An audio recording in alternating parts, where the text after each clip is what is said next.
Okay, everyone, welcome to this Monday's Wealth Creation Show. And today we are going to talk about the laws of success. And before we dive into this today, I mean, I think it's good to point out that, do you know, when I research these things, and these are all topics and facts that we take from people far more successful than Jim and even I as well. Yeah. And we Well, I'm just not kind of sure give our about own me. but we like to give our own spin on it and incorporate it into our own experiences, and hopefully you guys could take something from it. And if not, at least we've put it all on camera so we could look back at it, and it's documented. But yeah, the laws of success. Now, looking into these, there's 5 laws that I wanted to cover today, and they absolutely relate to any success story. And if you think about it in kind of different terms, like, I mean, if driving a car, I mean, if you didn't learn how to drive and pass your test, and learn the meaning of the road signs and things, you wouldn't drive a car. And it's the same with, if you wouldn't fix a machine if you didn't know how it worked. Or do you know what, with joinery work, if you didn't know how to be a joiner, you wouldn't carry out joinery work. And Yep. and the same really relates to the basics of success and knowing the basics of success. So the question is, why would you try and succeed if you didn't know these basic and fundamental things of and elements of success? So that's what we're going to talk about today as the laws of success. Yeah. And it does kind of, it runs back to way back to the beginning of time. There have always been laws and set in motion that automatically bring about their results when you act in relation to them as such. And success is no exception. And we're going to try and cover it today with these laws. And if you want to succeed, you have to apply these 5 laws, I would say, in my opinion. And first law we're going to kick off today, Jim, is the law of desire. And what I mean by that is, if you want something badly enough, you will get it. And a lot of people might think, oh, that's a lot of poppycock. It's like, but there's a lot of facts and examples behind that to back that theory up. The law of desire. What's your take on thinking about, if you really want something badly enough, you will ultimately get it, Jim? Yeah. I'm a wee bit distracted because I was responding to the bank now because I'm buying another 9 properties. That's all. Well, there's So another example of success. they've sent the offer out and I've just assigned the thing, but for some reason I kind of click on the link and it comes up with error on it. I don't know. That's the laws of I don't know, warnings, the laws of warnings telling you about it. But it's interesting. We're going to talk about the law of persistence towards the end of this, and I think that's a really good one, and it's so important. Just remind me what your question was again. It was just, what's your take on, obviously, the law of desire, and what's your perspective on, if you really want something bad enough, you will actually get it. If the dream's big enough, the facts don't count. Yeah. That's it. If the dream's big enough, the facts don't count. If you want it so bad, it's in your DNA, you will achieve it. Definitely. 100% definitely. Yeah, I would tend to really quite strongly agree with that. And I think if you really want something badly enough, you will get it. Desire is a really powerful force, and once you get that desire and that in place, it's really quite hard to stop. And it could take over people. People get that really, like, that burning desire. Obsessive. Look at me. Completely obsessed with hitting the right target, because I've set myself a target now, and it's like I'm obsessed with doing it. I'm literally about 2 properties away from that target, and it's the 1 property actually. I want to get the 9, and 1 property away from that target, and I've got 2 properties in the pipeline, and one of the owners of the 2 properties is giving me grief about it. It's like they're just sticking their oar in the sand, and it's like, and I'm like, well, I'm no particularly bothered, to be honest. Forget it. But the 2 properties are jointly linked, so therefore either the 2 are going ahead or neither do. And I'm okay with that. I'm okay with that. I'll just go and buy another property to get to that target. But because it'll release another £50,000, and I'll be able to do something with that, which is probably more productive than what I would be doing right now. And especially with the other 4 that I've been speaking to another investor that we were talking about at WeHub in-house, wanting to offload their property as a result of that. So I might be able to do a deal with that person. And the 2 that are having a problem with, or the 1 of the 2, could be a blessing in disguise. I actually said that to the person. I said, hey, this could be a blessing in disguise.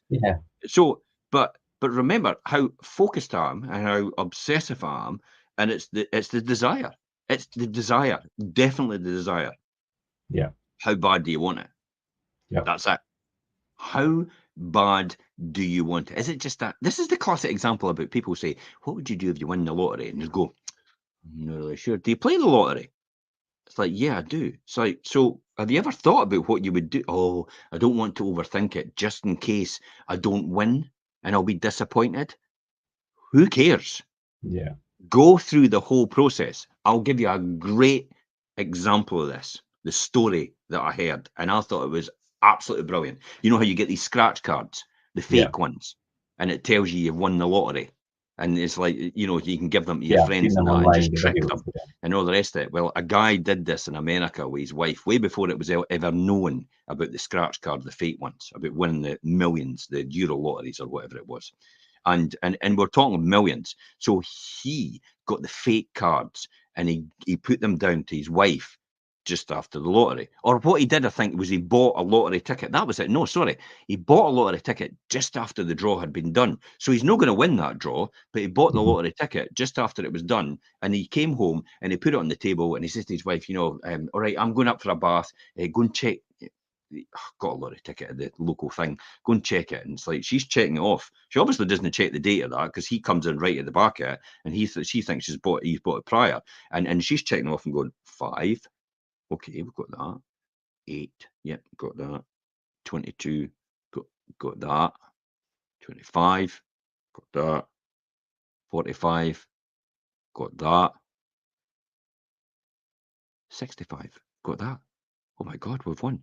And she let out the biggest scream ever about, you know, it's, oh my God, we've won the lottery. She ran upstairs. She was shouting and screaming to him. And it's like, we've won. We've won. I can't believe it. It's like, go and check it. Honestly, we've won. We've won. And she went through that whole rigmarole of winning the lottery. You know, we're talking hundreds of millions because it's America. Yeah. Yeah, definitely. We're talking about hundreds of millions. She went through that whole rigmarole, win the lottery. And this, then he started to, after about 10 minutes, 15 minutes, like, oh, she will phone them and we could find out. And he stopped her just at the point she was about to phone them, and he started kind of laughing and joking. And she went, what are you doing? Says, well, he says, they're fake. Now, anybody at that point in time would have punched them in the chops, right? and gone mental. But she said calmly, okay, you'll never know what it's like to win the lottery. Yeah, you'll never have that actual true feeling of. And that's what people crave. Yeah. It's not the money, because that's why they've not thought about it. So they just like the thought and they like the buzz of potentially winning the lottery. That's all they're after. The dopamine hit. This is what they're after. They like the buzz. It's like addicted gamblers. It's like anybody that's got addictions. It's like the buzz they get from it. You see the lottery stories, and you know, it's all that big hype, and they've won all this money, and they're away buying houses and cars and all the rest of it. And then you see that, and then a few years down the line, and it's like they're miserable. Lost it all. And they're not happy at all. And it's like, so the money didn't work. It was just that initial, 6 months, a year, whatever it is. And it's because they've not learned they've not learned the process of how to earn it. So they don't think they deserve it, because that's what happens. They don't think they deserve it. And there'll be people out there saying, God, I wouldn't bother about that. Trust me, it is a human trait and built into us. You don't think you deserve it because you've not physically worked for it or toiled or made that sacrifice. That's the other wing. You know, how bad do you want it? And you heard me say in the beginning, is it in your DNA? Is it entrenched into you? Is it yeah, okay, if it happens, it happens? Is it, I would like to have it? Is it, I would maybe, there's degrees. That would be fantastic if I have it and I work towards it. Or no, I'm going to get it. Or is it, I have to get it. It has to happen. It must happen. And it's the difference between want and need. Yeah. If you get to a point where you need, it becomes a driving force within you to make that happen and be successful at whatever it is to get that. Now, to get an acquisition of wealth, it's got nothing to do with picking the right thing or being the right, stock picker or anything like that, or doing currency or crypto or property or whatever it is, stocks and shares. It's nothing to do with that at all. It's the how bad do you want it, which will drive you towards it, which will open your mind to see the opportunities available to achieve it. That's a really good way of putting that. Do you know, I mean, not that obviously a strategical plan and things isn't part of what you're doing a success journey and obtaining wealth, but do you think it's a lot more about how long you stick at it and how much you apply yourself and how committed you are? We're going to talk about that, yeah. Yeah. We're going to talk about that. And that's the sort of things it'll drive you forward for that. And notice how I said it's to see the opportunities before you. Do you honestly think I started and came out from school and went, I want to be an estate agent and run my own business? No, I want to be a property investor. I kind of did, because Monopoly got that bug for me at a very young age. And then the Cook Report at 16 or 15 or 16, when I saw the Cook Report about the landlords in London, what the returns were there, I thought, wait a minute, this could be an opportunity. But I didn't know much about it then. So these were seeds planted in my mind at that time. And me being perfectly analytical, I thought, well, it's houses. It's like Monopoly. All you're doing is buying, and when people land on it, you get rent. When people stay in it, you get rent. So what's the opportunity? So see how I started, because the dream was big enough. I started to think about the ways that I could do that. I started to see the opportunities to do that. And you know, we've talked about what I dreamt about before was complete financial freedom, answerable to no one, being able to visit Necker Island. Which you're going to in a couple of weeks. Next week, the week after. But these are the sort to travel the world and never worry about money ever again, but to have my health to do it. So and because all these things married in, this is why I become a student of life. This is why, you know, I'm listening this morning to a podcast about on Diary of a CEO about how hitting your brain affects and how it has onset dementia and the problems that could come out of that. And it's called TACI or whatever it is. It's something that develops in your brain. We've been hit every time, you know, in American football and rugby and boxing, and that's what causes like you to have dementia quicker. And this is true. And this is the point. I'm now saying, wait a minute, I've got to enjoy this. I've got to have the health to enjoy it later on in life, which is now for me. And then I've got to live long enough to enjoy it. I've got to be compos mentis to enjoy it. I've got to have, you know, all these different things. But that's all come out of the original thought of how bad I wanted it, you know, the wealth, the financial freedom, and what am I willing to sacrifice to get it? Everything, by the way. I was just going to say, so you had that goal and you wanted it bad enough, but you did make, like, obviously, are you willing to sacrifice is one of the things on here, and it's you did sacrifice a lot, and whether that's, of course, sometimes your mental state, you know, time with your family, you know, your sleep, and a lot of things. In the early days, Rocky is the perfect film. When you watch Rocky and she tries to stop him fighting, and he just gets up one day and says to her, you can't. I have to do it. I have to do it. I have to do it. I'll be in turmoil for the rest of my life if I don't do it. That's how I felt about financial freedom. I had to do it. There was no other option for me. It was do or die trying. See how obsessive that becomes when you get to that point. That is a must. It's going to happen come hell or high water. Do you think Gaga, Pink, Musk, Branson, Bezos, Sugar, do you think they thought like that as well? Probably. Of course, Completely obsessive in doing what they wanted. It wasn't the acquisition of wealth that drove them. It was the desire to solve solutions. It was personal to them. Musk driving along, you know, in New York, and he thinks to himself, I'm in a traffic jam. God, I'm waiting for ages. Can I not just get a tunnel under New York and I just drive, you know, under the tunnel and I can get there quicker to my destination? So he comes up with the idea, I'm going to look into the tunnel borers. Right? And he reduced the cost. The tunnel boring cost an absolute fortune, hundreds of millions of pounds. And he reduced £100 million to do a mile tunnel, to £10 million. Well, a borer company's got. Now he's got, and everybody thought he was an idiot. Everybody thought this is a joke. This guy's just off his planet. Even Wall Street said it as well. Now he's got a £47 million contract to bore a tunnel in some of the places, or 47 billion or something like that, Yeah. because he It's took probably a lot more than that. he took tunneling technology and actually made it about 900% efficienter. Yeah. In terms of what it does. So he took the cost of a mile would cost 100 million. He took it down to 10 million. And now he's getting contracts with his company. He's not daft. But why did he do that? It wasn't for the money, because he's got enough. Get the solution to solve the problem. He's a multi-billionaire. How much more does he want? And he lives on his friends' couches when he goes to visit them. He doesn't stay in hotels. He just crashes on their couches. What does that tell you? It's got nothing to do with money. It's everything about his desire to solve a problem. And it's the desire to solve the problem which makes him have that open mind to think about laterally of a bigger picture and how things could possibly be done that no one has ever really considered before. Yeah. Yeah. And like you say, it's more about the solve the problem, find the solution thing than ultimately just thinking about obtaining money. And it's that desire, it will never, ever let him give up. Yeah. What are you prepared to do to get what you want? What are you prepared? That's what you've got to ask yourself. Do you want it badly enough? Is quitting really an option? You're either going to find it. You're either going to pay the price now or you're going to pay it later. Yeah. Trust me, you'll pay the price now or you'll pay it later.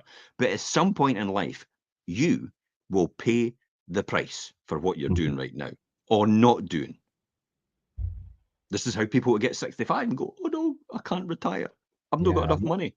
Not got enough or money. I'm scared. Yeah. Yeah. And then they start to go, oh my God, I really need the winter allowance. Really? It's 350 quid. I know. You've done something seriously wrong in your life and no putting enough money away and investing for the future.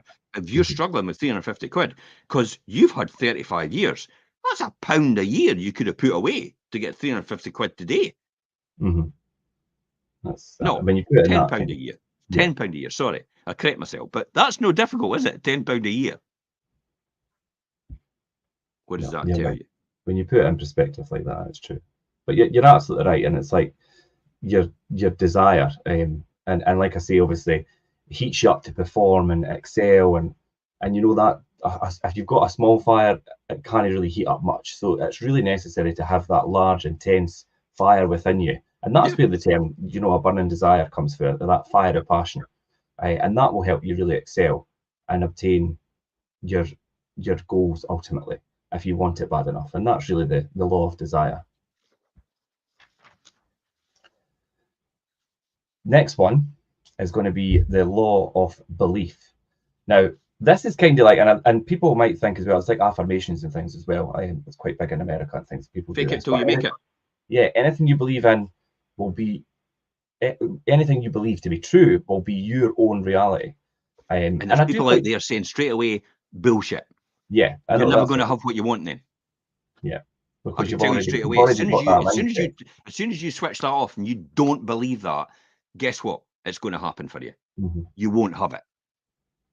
You have to believe in yourself. This is why people give up, because they've got no belief. They don't believe in themselves. Businesses work. Estate agency works because they're very successful estate agents out there. But there's estate agents that actually give up and they're not successful. Why is that? Because they give up. They don't believe in themselves, yeah. And they don't have the desire. Yeah. 99 times out of 100, it's because they don't believe. They don't actually believe they're capable. They don't believe their true value. They don't value themselves. They just think people are going to attract, and I'm they're going to come to me in their droves, and they're going to sell their house with me. I'm not going to have to do anything. This is going to be an easy gig. I'm going to run my business. I'm going to sit on beaches of the world, and it's all these different things. It's like, yeah, okay, but you've not really thought about how much you want it. You've just actually thought about, if I do this, see that it's different. If I do this, people will come to me in their droves. Well, newsflash for Mr. Naivety or Mrs. Naivety, it doesn't happen like that. You're talking to that person that went through all this in the beginning. It doesn't happen like that at all. It doesn't just flood into you. You've got to have the belief in yourself. And when you have the belief in yourself, everybody else believes you.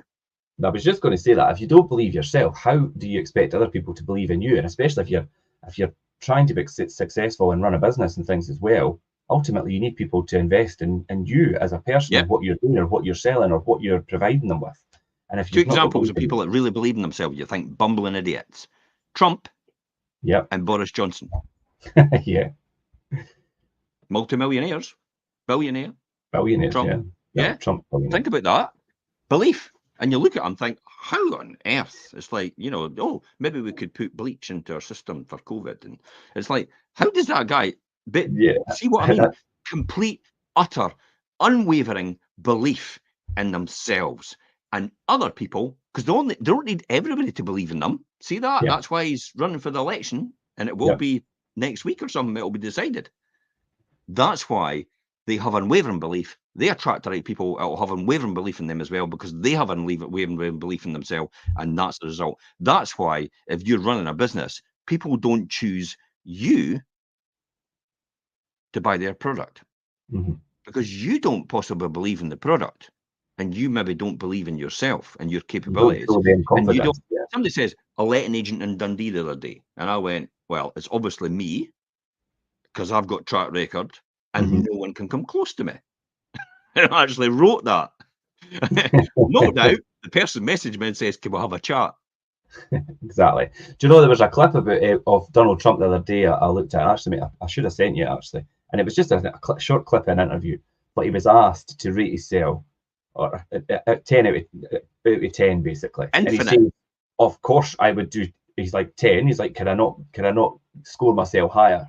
And he went on to talk a wee bit, and it was so, his ego was like, but that's what's made him successful. It's not really whether ego. You like him or not. People call it ego when they want to have a pop at someone. Right, okay. It's really self-belief in themselves. You know, that's what it is. The media likes to call it ego because it implies a negative connotation. It's just like, you know, in any other circumstances, if somebody came out like that from the street, like Rocky when first starting out, you know, that's an ego that he kind of had, but everybody call that unwavering self-belief, and they'd all be behind him. But because it's Trump, it's a different story. Eh? People love to hate that guy. Oh yeah. It's like, I've got my haters. Fantastic. I think it's great. I think it's so funny. It's like, you know, the Jim Parker Hate Club. Woohoo! Can I be a member?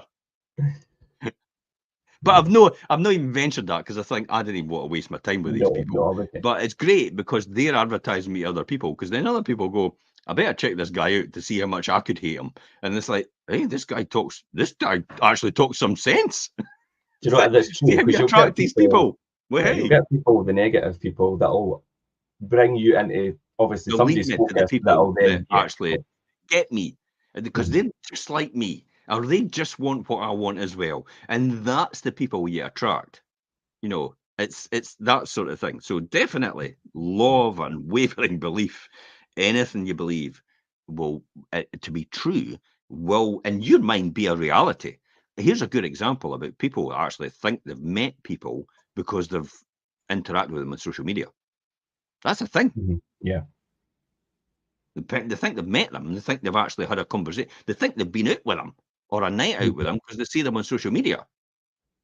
Yeah, it's quite strange. And obviously that's the power. Yeah, I mean, we've done social media for quite a long time, and there is people, and they talk to you like, it's sometimes a wee bit like, oh, and it's like, have we met? But you haven't. But it's because they watch us, and they've got that interaction with us without us actually realizing it. I used to go and tell everybody when I was in years and years ago, about 35 years ago, when I was doing network marketing, I was visiting people's houses, I was showing them the plan, come and join me and let's get involved and we'll build it all together and all the rest of it. And I was, you know, one day I will be a millionaire. I will be. And there was people there like, you know, and I remember Tom Henderson, he's gone now, but Tom went, Jim, I believe you. I definitely believe you. He says, it's no. I mean, he kind of had a try. There you go. We had a go. Or it's like you're either doing it or you're no, and it's my opinion, but he had a go, and he says, look, I believe you one day you will be a millionaire. And I went, yeah, I will be. I know. And it might not be in this. It was when. Yeah, it might not be this. That's where I started to recognize it might not be this vehicle. It might be something else, which was property. Property, yeah. And then we talk about, like, obviously the laws of belief and things like our subconscious mind. Doesn't really know the difference between your dreams and your reality sometimes. So, and this rates, but do you know, this is a good example, and it relates back to when we spoke about the Huracan. I mean, you picture yourself, you will consistently think about your actions and things, and then you'll create that exact picture. But if you have that belief, and do you know, we spoke about with the Huracan, it's like you actually picture yourself in it and driving it and things, and you get that. I've driven it. You actually get that whole experience. Yeah. No, but I've never driven a Huracan. I know, but you genuinely, like I actually think I've driven it because I've convinced myself it. I mean, how that seems bizarre, but I actually went through the whole emotion and the feelings of actually being in and driving it because I pictured it, I closed my eyes and I imagined it. And my brain doesn't know any different. Yeah, and that's a really good way. Like you say, you close your eyes, imagine yourself, and you feel like you've already achieved it.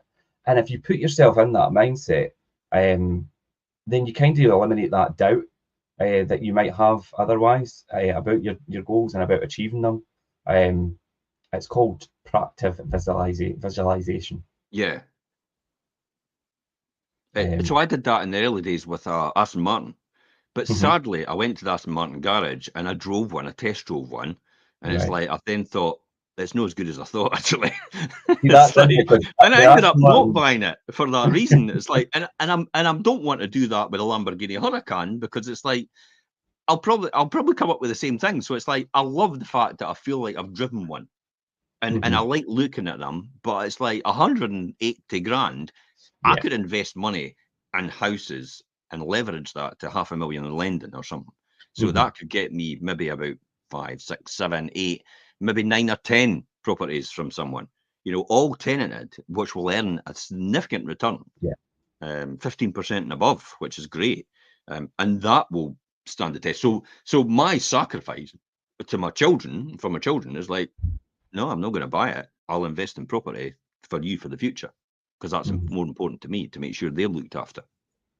So that's interesting as well, and the wider community.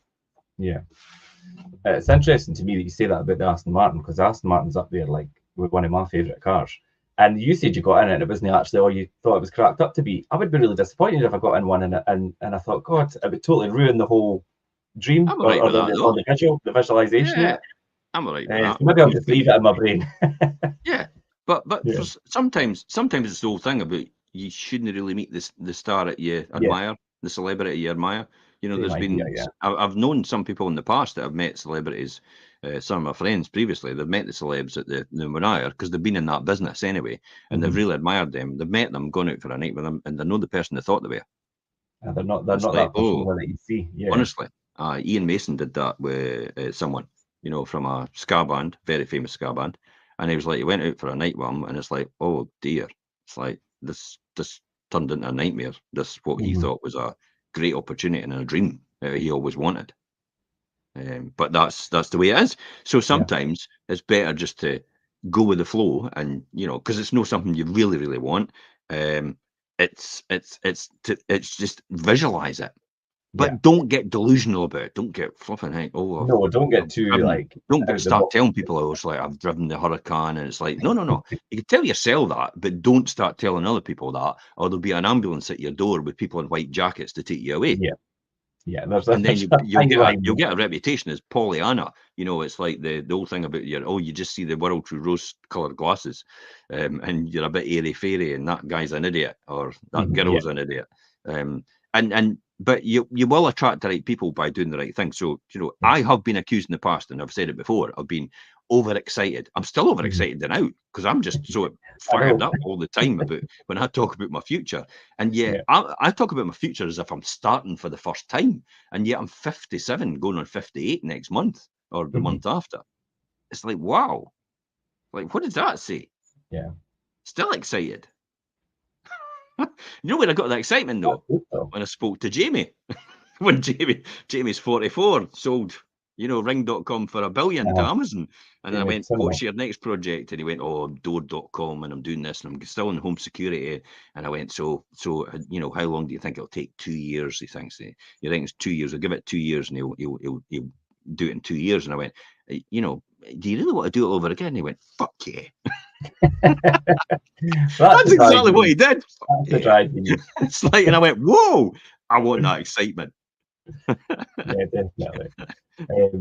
So yeah, the law of belief, and I think without pushing the realms of reality, create that mental picture of achieving your dream, and think about how it feels, and maybe don't just create the picture, create the emotion, and keep repeating that so that it creates that drive, because you've got that emotion that relates to your ultimate goal of success, and that will really help you. But as you say, without pushing the realms of reality. The power of So positive thinking is the yes, third one. The law of positive attitude. yes. The way we think is the way we perform. Hmm. Think about that. You will become about what you think about the most. That's what you will become. So if you think negatively all the time, that's what's probably going to happen. Yeah.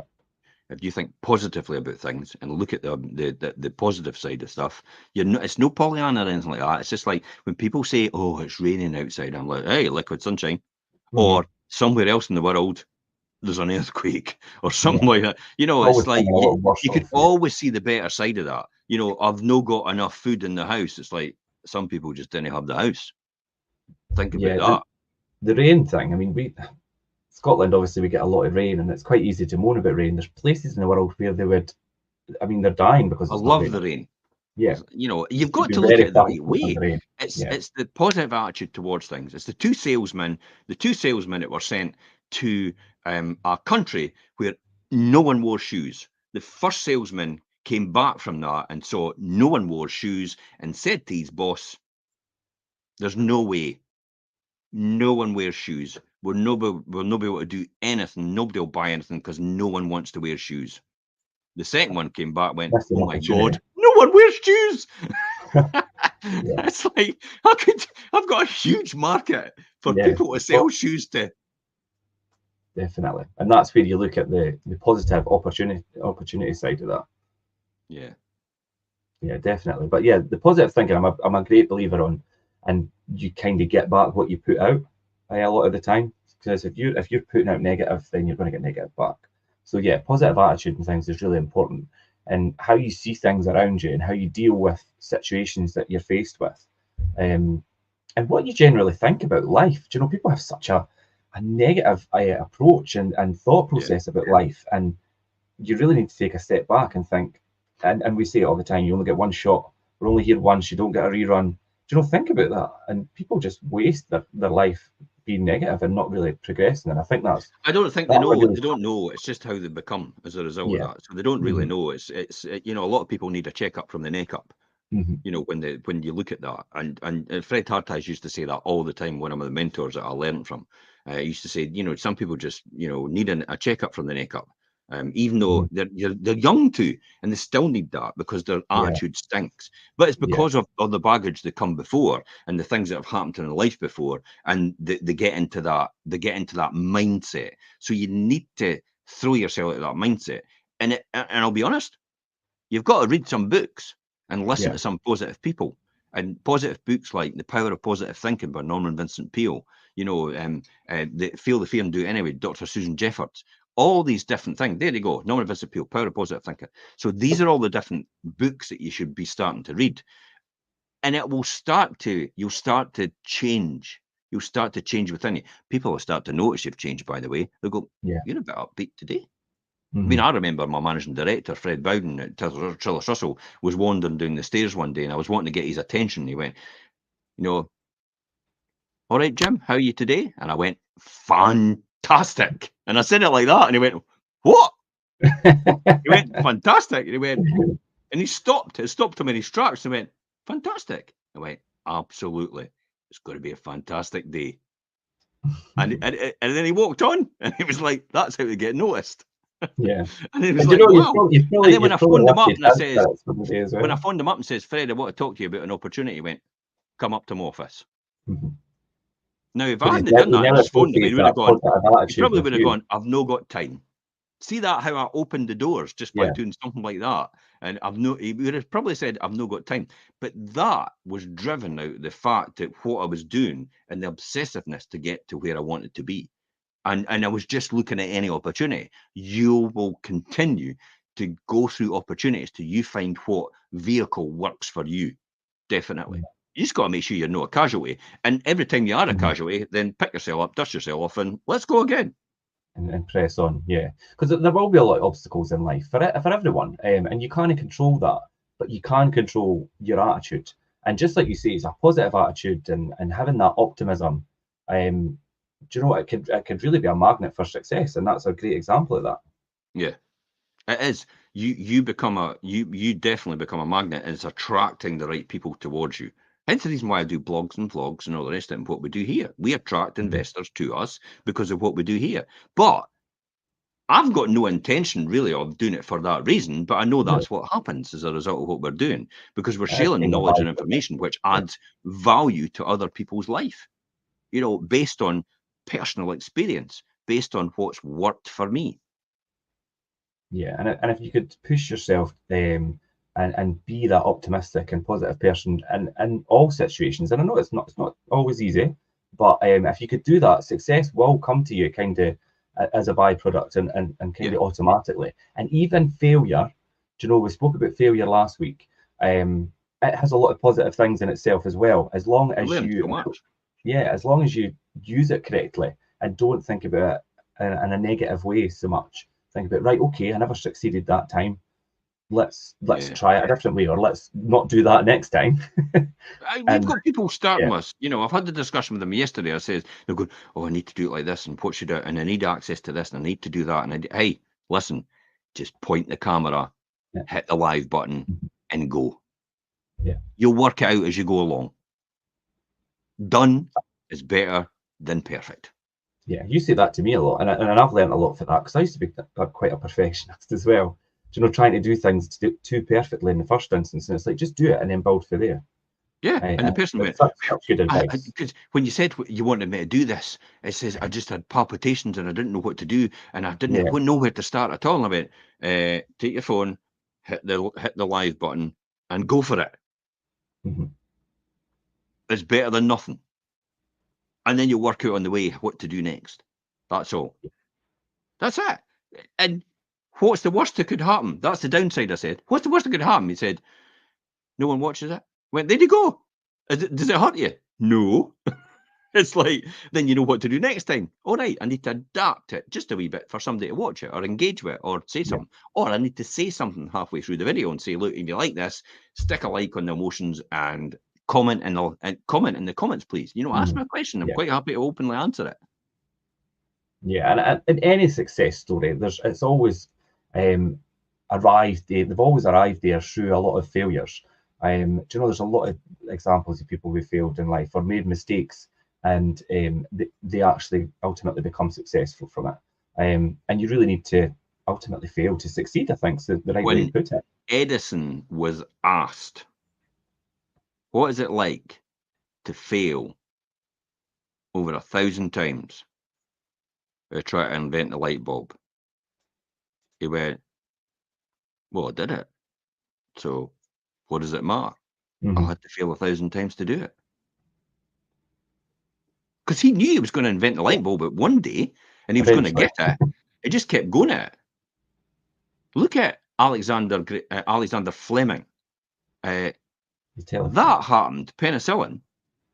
Sorry, was an accident. Yeah, it was a pure mistake. Penicillin was a pure mistake. You know, so if it wasn't for that, thousands of people, millions upon millions of people would probably be dead. Who's as well? Christopher Columbus. Do you know he found America by mistake because he went the wrong direction? Yeah. So and that's what happens. It's like went the wrong direction, and that's exactly what could happen to you in life. You just need to keep pushing forward. You just keep moving forward. You never know what's going to happen. Look at the guys at St. Phoenix, Stevie Jukes and Allen and Nathan Evans. You know, they've now got a gig at the next rugby in Scotland at Murrayfield of actually doing a song entertainment for the stadium. Wow. Now they play wee gigs, you know, 700,000 people all over the place. The toil, blood, sweat and tears every single time. They produce loads of content, and there the next minute it's like, can we have you for that? The European football, you know, they did the song for that as well. They wrote the song for it as well, for the European. I think it's Coming Home or something like that. You know, so these are all the opportunities. These people just keep going. That's it. They're relentless, and they have the positive attitude that something's going to happen, and they just keep going. Yeah, never and give up. A lot of people might think, you know, that's quite difficult to have a positive attitude, and I know people think like that. But there's a few tips and things that you could implement, and I've put a couple down here just to kind of help you to try and be more positive. And I think listening to yourself is one. And have you got good self-talk, by the way? Yeah. If you want to start off with the best phrase possible, which is I used to stand in the mirror and say to myself every single day, every day in every way, I'm getting better and better. And I used to look at myself in the mirror every single time. In other words, I used to sit and look at the mirror every day in every way, I'm getting better and better. Every day in every way, I'm getting better and better. And I refused to, because the negative comes in, the wee voice at the back of your head starts to try and influence you. What makes you think you're so special? And all this comes back about what your peers when you were younger, and people have put you down, and it's like, oh, I'm just no worth it. And it's like, no, shut up, Jim, or shut up, Bubbles, the voice in your head. That's what I call it. Every day in every way, I'm getting better and better. And that's where you start. That's the basics, the fundamentals. If you're right at rock bottom and you want to change something, do that every day, 10 times, every day in the mirror. And then when you see yourself thinking negatively, just do it again. Look at your phone, put your camera on, just look at your phone and just look at you and go, every day in every way, you're getting better and better. Every day in every way, you get better and better. Actually record it and play it back to yourself. Watch yourself, telling yourself, Jim, every day in every way, you're getting better and better. And then talk to yourself about, what makes you think, why you're so special. You're one of a kind. No one else is like you in this world. That makes you unique, and that's what you should be proud of for that reason. And you keep telling yourself that, even though you think differently, and at some point you will start to break through. Neural pathways will start to build up in your head, and you will start to think differently as a result of that.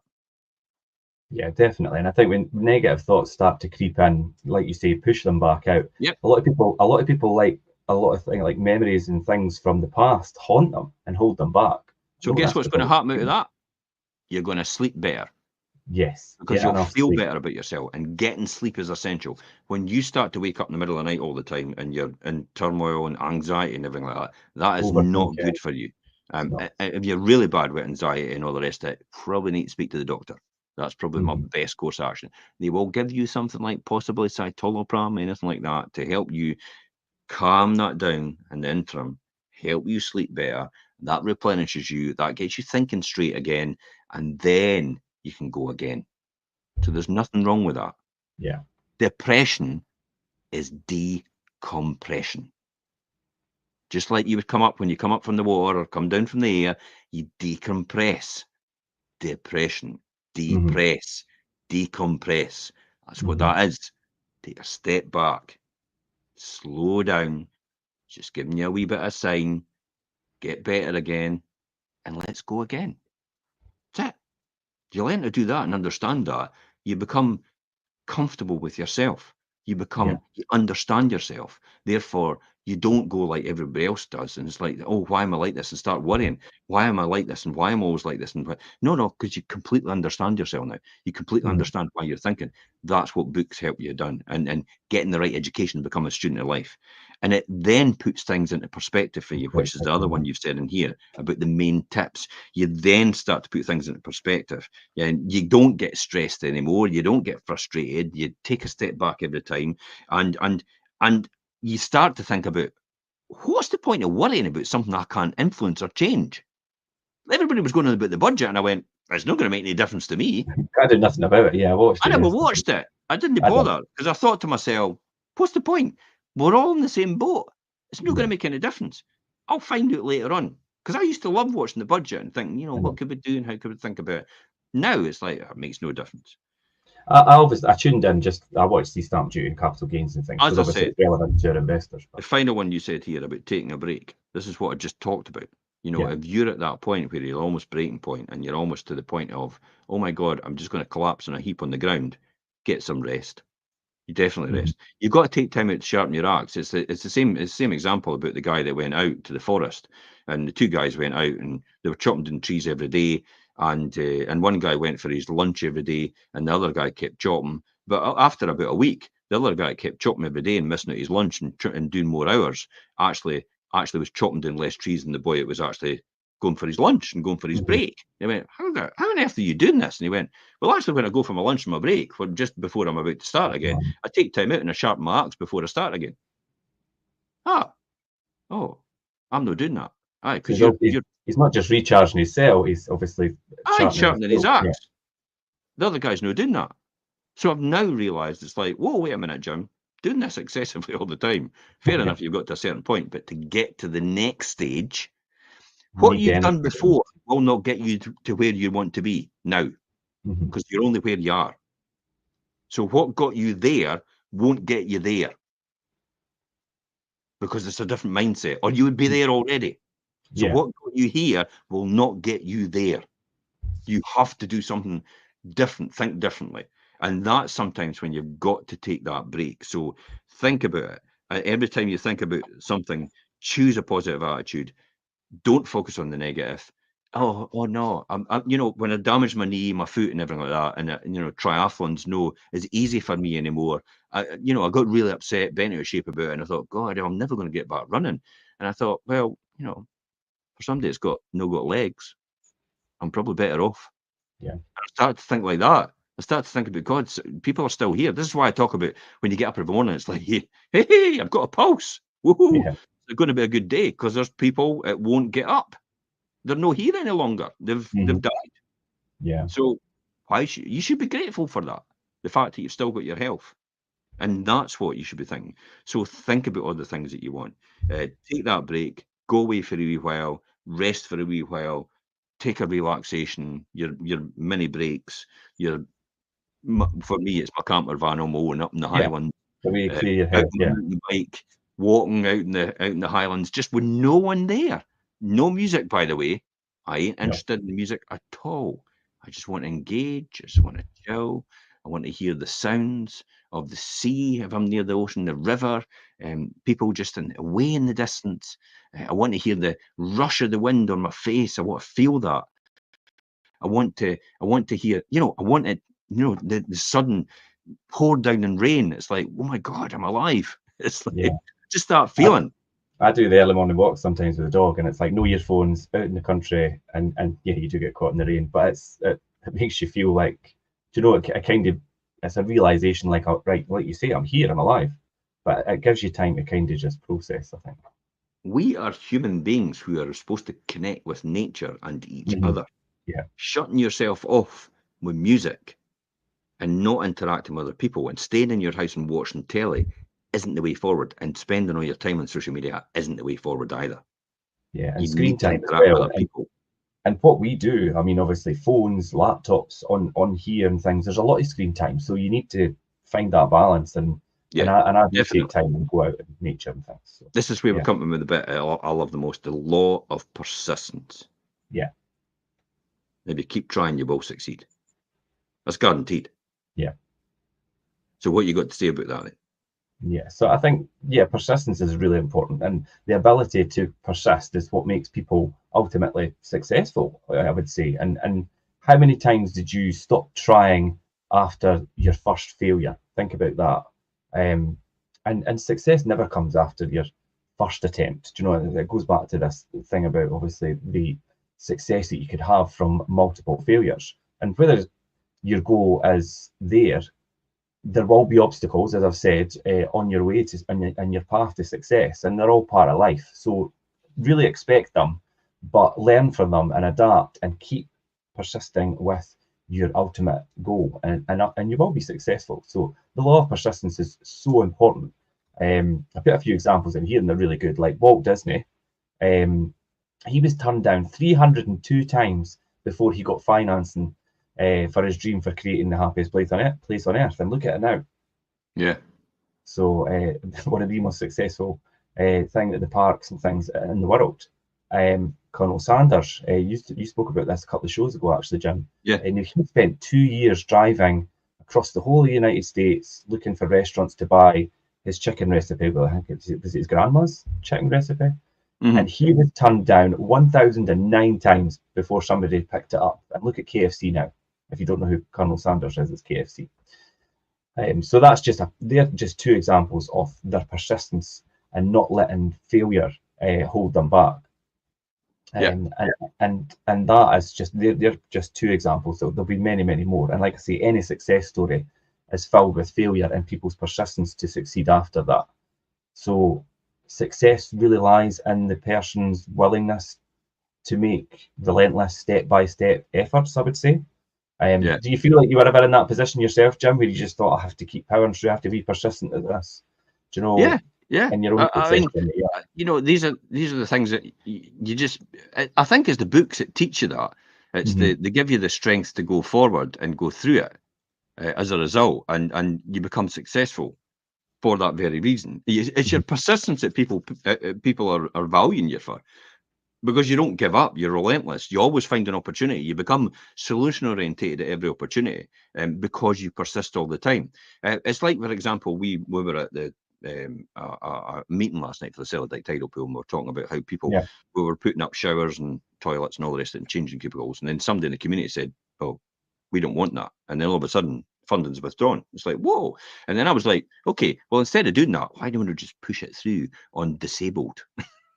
So we'll just get a disabled, because there's no disabled toilets there. So why don't we just get a disabled there to get that through first, and then we can bolt on the other changing rooms and toilets for the other people later on. That's a good idea. Because the community can't turn and say, "Well, no one a disabled toilet there for people." Yeah, no. Because there's no facilities for anybody to go to the toilet or disabled at the Celladite Tidal Pool. And so that was so see how that becomes solution orientated all the time. Let's just push it through like that. Community is not going to. No, I'm not saying the community up against it. It's just only a few select people. Obviously, the NIMBYs, not in my backyard sort of attitude. That's the sort of things. So you just keep persisting forward. But once you have that that attitude of persistence, and you start to build, that starts to be in your DNA. You then become solution oriented and persistent all the time with everything. When it's in your work, whether it's in your relationships, whether it's in your, whether it's in your community, it works on everything. I got told, and when I got involved in network marketing, with my mentor says, "Do you know, Jim, the things that you learn out of trying to run your own network marketing business, your wee selling soap business, that's what it was. That's what we used to kid. It was just selling soap powder and washing up liquid and stuff like that. It was all consumables. It would repeat purchase businesses, repeat purchase products, and that's what we were selling." And he says, "You'll learn a lot from this, but all these skills will be transferable into your job."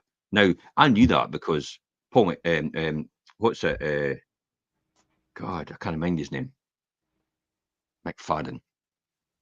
It was my upline. He was my upline at the time, McFadden.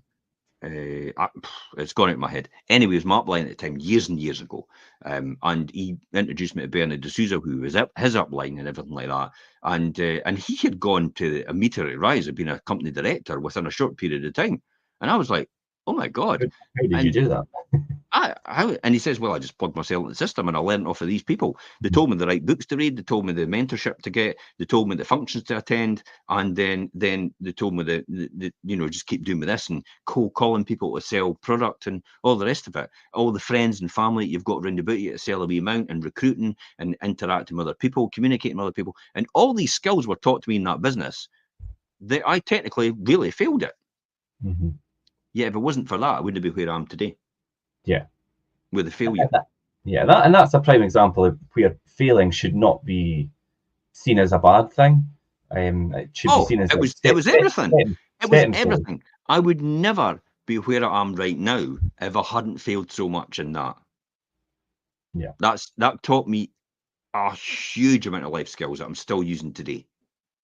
And I'm still learning today as a result for that reason. That set me on the path of financial freedom. And it'd be fair to say that those failures were like your stepping stones in your journey. That helped you to where you are. Yeah. Definitely. Of course it was. Yeah. And without failure, there can be no success. And we've said that multiple times throughout the show today. So show me somebody that's never failed, and I'll show you somebody that's never achieved anything. Yeah. And so I think it's fair to say, I mean, go out there and try things, and whether you fail or succeed, it doesn't matter. Both of them will get you to where you want to be ultimately in your path to your goals. And then that brings us on to the last thing, and the last law is the law of goal setting. And there can't really be any achievement without the ultimate goal that you've set in the beginning. So goal setting is one of the most powerful tools you have to achieve your success. So goals keep you focused, they keep you motivated, and goal setting helps you create that step-by-step plan to your success.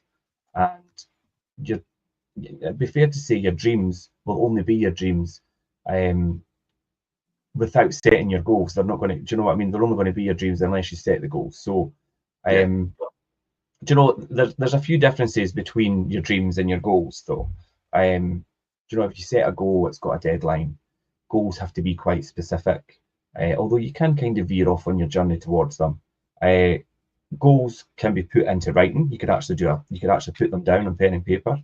Most people do a dream board. They cut things out from magazines and put them on. That's what the type of things I used to do. I want an MG.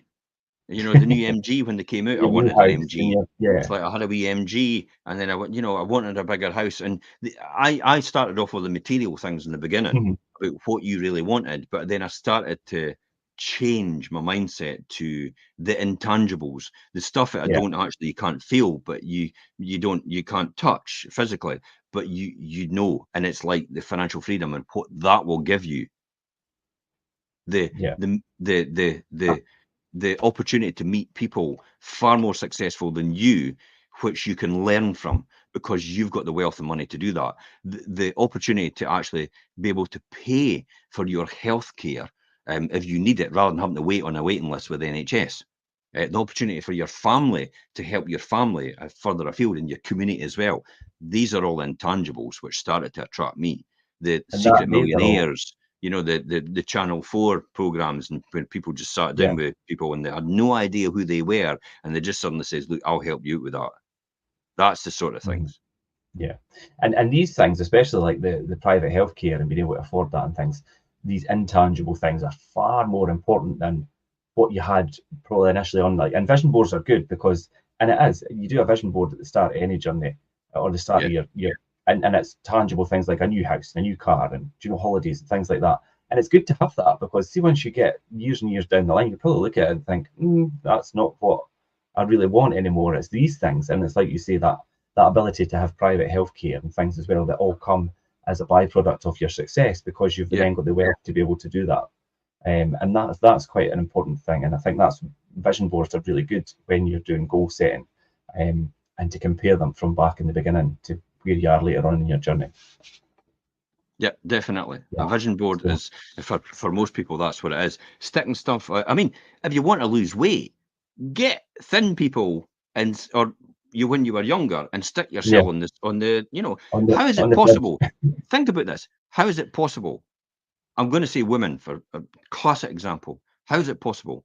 They've struggled all their life, and as soon as you say you're getting married, they're like, zoom, they're straight down to the way they should be. I know. When the dream's big enough, facts don't count, because now they've been given a deadline about when they need to be a certain size to fit in the dress they always wanted. See the dream and the deadline.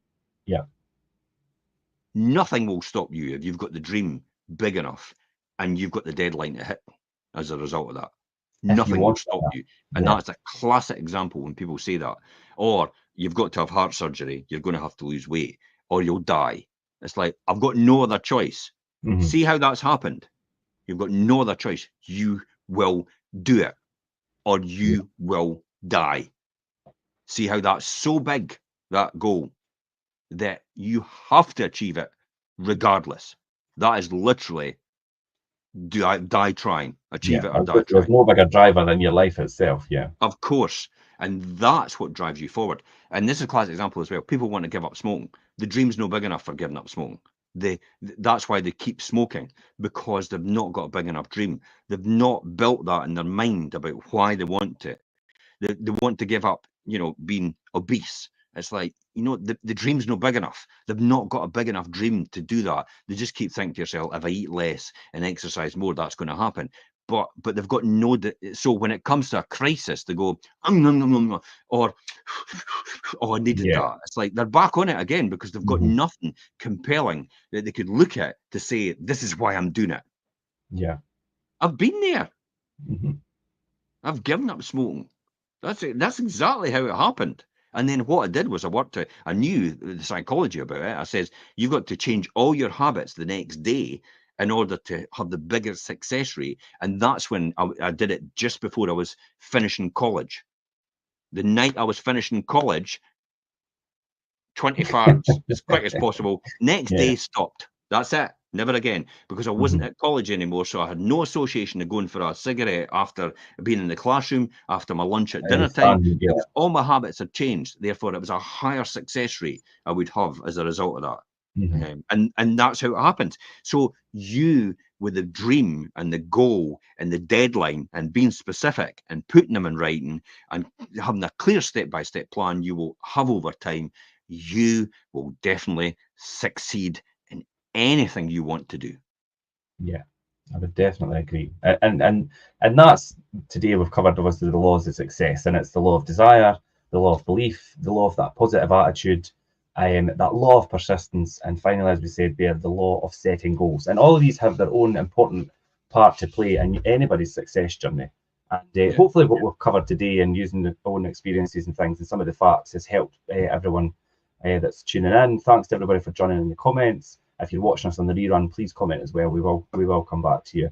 And I'll leave it there today. That was quite a good show, Jim. Thanks for all your insights as usual on the laws of success. And we will see you all next week as usual on the Wealth Creation Show.